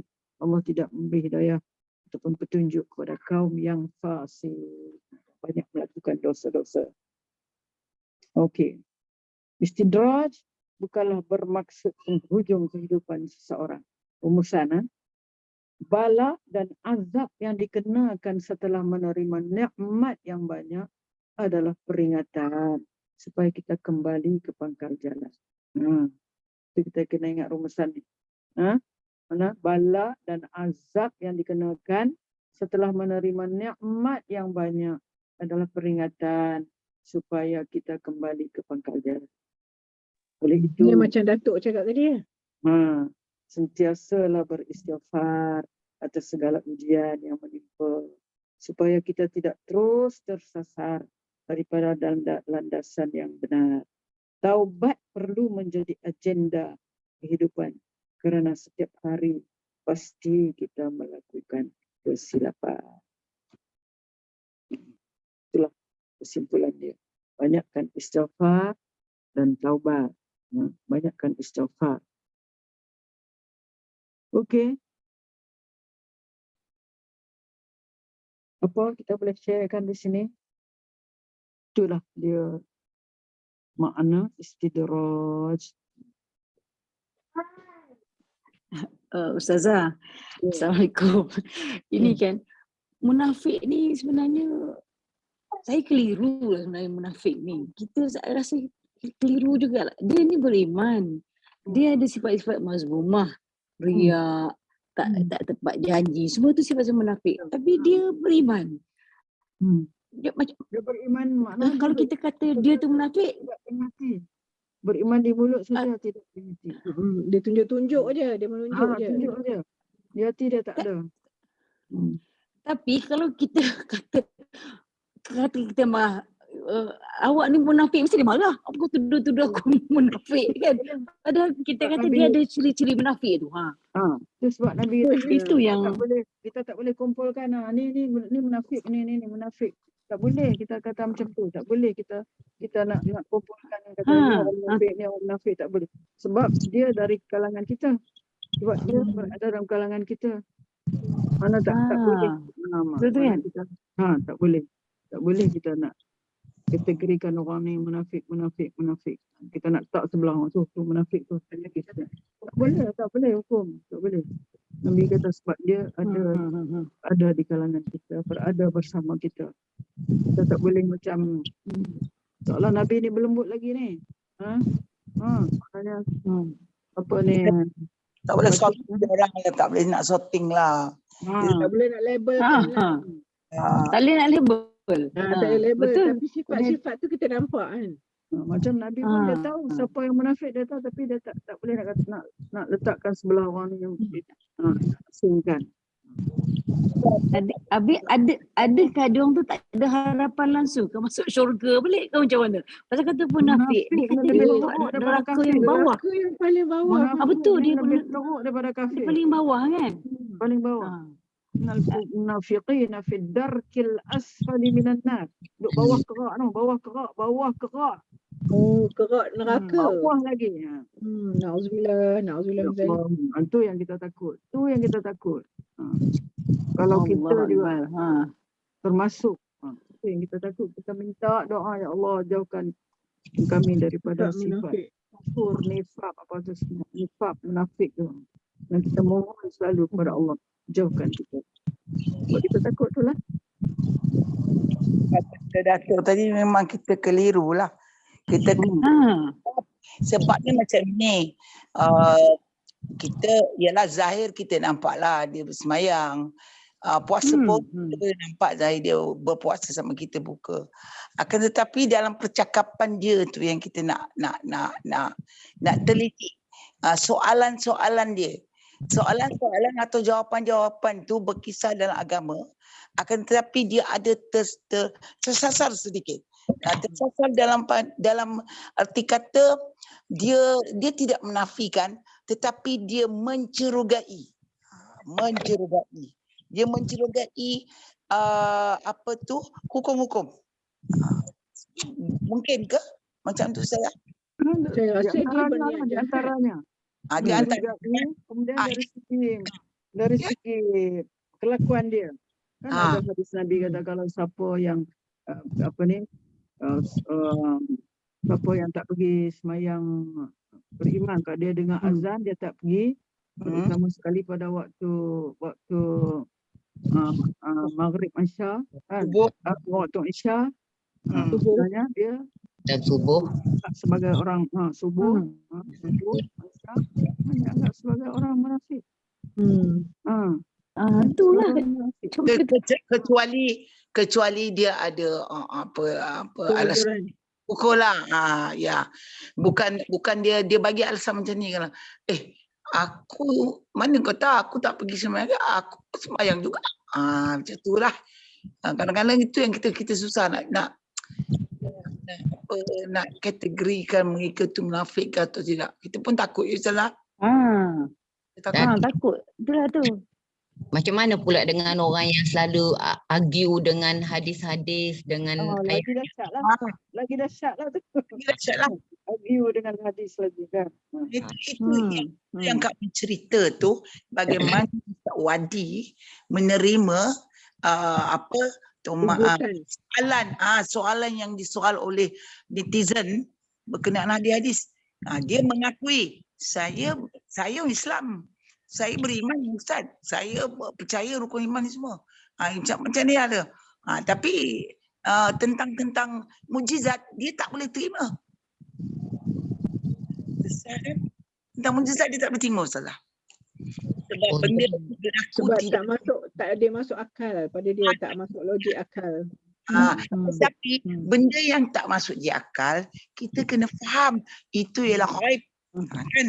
Ghaib. Dia Benda mengaku ghaib. dia Percaya beriman. perkara ghaib. Dia mengaku pengakuan dia tu kita boleh nilai ke? Pengakuan kita boleh nilai. Nilai pengakuan dia Allah saja. Dia mengaku tapi dia duk celah Tak tu boleh. celah ni. Itulah. Tak betul ni tak boleh macam tu. Yang Pengakuan dia tak boleh. kita pun tak takut dengan dia. Kita pun takut bila dia bersoal jawab dengan kita tu, kita kena ingatkan dia balik. Ingatkan dia balik. Ustazah kan? Jika kamu beriman, kamu tak boleh bercakap seperti ini. Mempertikai. Ada orang besar kita kan, dia percaya ke Al-Quran saja. Dia baca Al-Quran saja. Hadis dia tak percaya. Boleh kan macam tu? Tu macam mana tu? Macam mana tu? Itulah tu. Tak percaya kepada Rasulullah lah. Percaya kepada Allah ya. Rasulullah tak termasuklah dalam i'tiqad iman kita tu dah salah. Tak sempurna lah Islam dia. Ya, terutama bila kebanyakan ustaz sekarang dah mula menyingkap kisah-kisah sirah Nabi kan. Itu yang sebab apa? Benda tu berlaku di zaman Nabi kan. Tetapi walaupun berlaku di zaman Nabi, kita kena tahulah juga dia ada berdasarkan mukjizat yang dibagi oleh Allah ketika itulah. Tiba pada kita di zaman ini. Tapi orang zaman ini dia semua menggunakan akal. Betul tak Datuk? Itu yang susah kan? Itu logik. Lagi satu kan, saya kata tadi iman Ustazah. Memang ada iman kat dia. Dengan kalimah syahadah la ilaha illallah tu memang sentiasa di bibir lah. Tetapi kan Allah Ta'ala pun kata, saya kata ada harapan dia masuk syurga balik. Kerana Allah Ta'ala itu sekiranya ada sedikit iman, Allah Ta'ala akan masukkan balik ke dalam syurga setelah dibakar di api neraka lah. Itu kerana kita rasa kata keliru tu, kita pun takut juga. Kita tak perasan. Katalah riak kan, itu sifat munafik. Tak tepat janji kan, itu semua kan kita dalam keadaan tak sedar, kita takut kita ada sifat-sifat tu kita tak sedar. Itu yang sebab kita kena istighfar tu Istighfar dan taubat. Istighfar tadi semua kita banyak istighfar atas segala ujian yang menimpa supaya kita tidak terus tersasar daripada landasan yang benar. Taubat perlu menjadi agenda kehidupan kita. Taubat selalu. Taubat sebab kita buat salah setiap hari, setiap masa lah kita buat salah. Ada yang kata nak tunggu taubat. Tak, terus saja istighfar, taubat. Istighfar. Terus gunakan sembahyang taubat tu gunanya. Mana tu sebab kita melakukan. Allah pun mana kesalahan kita, Allah sanggup terima sekiranya kita bertaubat. Allah terima taubat kita. Kita buat salah, esok buat salah, tahu ada salah, buat lagi, taubat lagi. Allah terima taubat kita. Allah selalu innallaha yuhibbut tawwabin. Allah sangat kasih sayang kepada orang banyak tawwab. Tengok atas waw tu ada sabdu tak? Ada. Maksudnya orang banyak melakukan taubat. banyak tu. Banyak melakukan taubat kepada Allah. Sabdu. Banyak minta ampun. Tawwabin. Allah kasih sayang kepada orang banyak bertaubat kepada dia. Masya-Allah. Tatahirin, dan sangat kasih dan sayang kepada orang yang suci, bersih. Hati dia bersih, luar dalam dia kan. Itulah. Kita juga perlukan sahabat boleh tegur. Ya. Ingat mengingati. Ingat. Kita Tapi kalau Majlis ilmu macam ni lah. tak sikit. Tapi kadang-kadang takutlah ya Ustazah. Ustaz, ada yang berani mengemukakan soalan. Ustazah jangan nak buat ambil kerja Tuhan. Benar. Tahu macam mana cakap dengan orang macam ni. Kan? Sampai dia boleh melafazkan perkataan begitu. Kan? Jangan nak ambil kerja Tuhan. Maknanya kita bukan ambil kerja Tuhan. Kita menyampaikan, kan? Menyampaikan apa yang Tuhan bagi tahu melalui apa? Tuhan melalui bagi tahu melalui wahyu. Wahyu melalui siapa? Jibril sampaikan kepada Rasul, Nabi. Rasul dan Nabi sebagai khalifah menyampaikan ilmu itu kepada kita. Tapi itu graf tu, ya Datuk, graf tu, carta itu kita kena buat carta tu untuk tunjukkan tu. Sampai tahap itu kita sangat takut tau. Yalah, kita tak katalah kita pun 100% sudah dalam kekuatan ilmu kita. Tapi kita sangat takut sekarang ni kerana terutama selebriti kita yang melampaui lah. Selebriti yang melampau ni. Itu kita sangat takut. Dah berani kita tegur pasal aurat, lagi dia dah aurat. Sudah kita kata jangan cakap tu, lagi cakap macam. Jadi macam mana tu Ustazah? Kalau nak kira kalau mereka tu dah tak ada mak bapak ataupun keluarga di keliling mereka tu, kita boleh mempercayai. Tetapi kalau dia masih ada ibu ayah yang bersama mereka, menerus menggalakkan keluarga anak tu melakukan perbuatan tu, itulah yang kita takut. Itu lagi susah, ya, betul. Fitnah dunia, anak dan harta. Sebab kita nampak terang-terangan kita nampak punya seorang ibu tidak melarang anak dia melakukan benda-benda tu. Kan? Itu yang kita takut. Lagi zaman sekarang ni dengan support lagi. support lagi. Happy lagi. Support lagi. Dia pun dapat habuan. Sokongan. Gagal Bagazan terkeluar daripada senarai untuk meneruskan program Menangis Bagi Nak Arak. Masya Allah. Kita nampak kan selalu kan? Astagfirullahaladzim. Masya Allah, itulah. Tak siapa calon buat saya tak tengok, tapi dengar-dengar je lah kan. Tapi ada Ini kala sedih ya. Ustaz, kita harus tengok.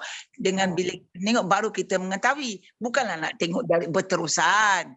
Sekarang maksud saya respon daripada ni kan, mak bapak galakkan anak masuk pertandingan macam. Lepas tu bila dah kalah peringkat awal, contohnya dah tak boleh terus. Kita tengok reaksi dia orang macam mana kan. Tangisnya dengan kecewa. Kecewa sangat lah.